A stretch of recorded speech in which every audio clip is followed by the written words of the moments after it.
You ask Tiger to solve. This deals with linear equations with one unknown. The final result is w equals 20. Let's solve it step by step. Simplify the expression. Find the greatest common factor of the numerator and denominator.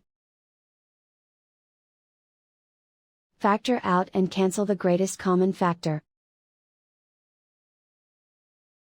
Swap sides.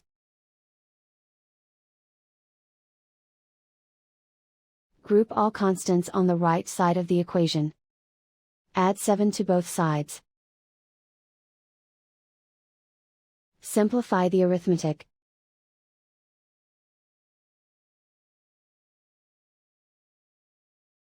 And so the final result is w equals 20.